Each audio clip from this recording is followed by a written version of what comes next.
Now it's time to invite Dr. Renu Khatter to the stage, who is a chancellor and president of the University of Houston.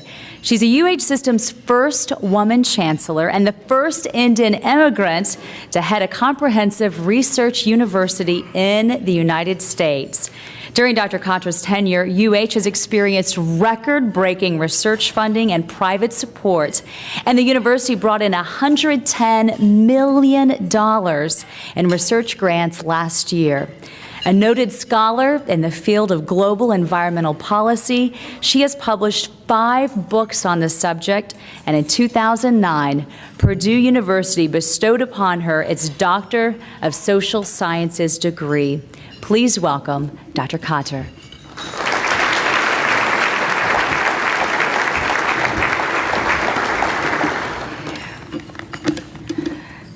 Knowledge is power. Information is liberating. Education is the premise of progress in every society, in every family.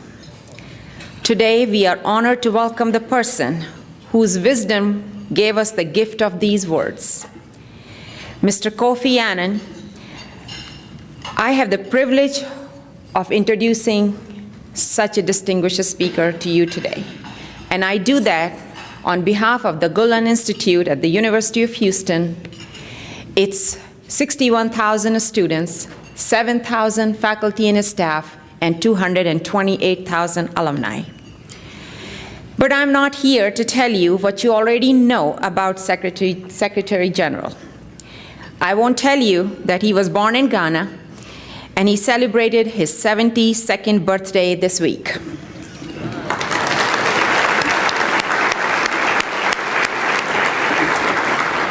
That he became the United Nations 7th Secretary General in 1996, that he, along with United Nations, received Nobel Peace Prize in 2001, that he was appointed Chancellor of the University of Ghana in 2008, that he began his studies in economics at the Kumasi College of Science and Technology in Ghana and subsequently graduated from Macalester College in St. Paul, Minnesota.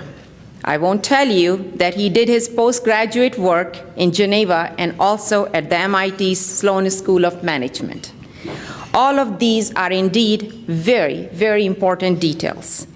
But there is more to Mr. Annan, his character and convictions. And it is this more that continues to inspire so many of us every day. Mr. Annan believes in people. If one is to ask to sum up in one sentence his entire term as Secretary General, it has to be that he brought the United Nations closer to the people. Mr. Annan believes in partnerships. As Secretary General, he forged partnerships with anyone, the public sector, the civil society, the private sector, and others outside of government whose strengths complemented those of the United Nations. Mr. Annan believes in taking responsibility.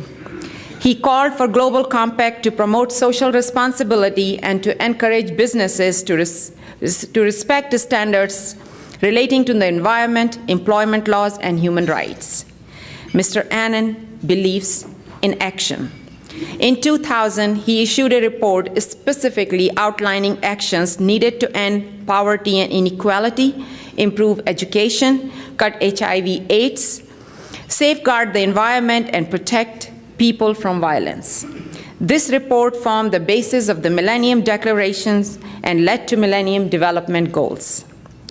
Lastly, Mr. Annan is a man of few words, but every single of his word is full of meaning. It's a small detail, but even his name carries full meaning. Kofi means the child born on Friday. Annan means that he is the 4th born child, and his middle name, Atha, means that he is a twin. A true champion of human rights, an avid supporter of education, a strong spokesperson of gender equality, and a scholar of globalization and world peace. Ladies and gentlemen, it is my extreme privilege to present to you Secretary General Mr. Kofi Annan.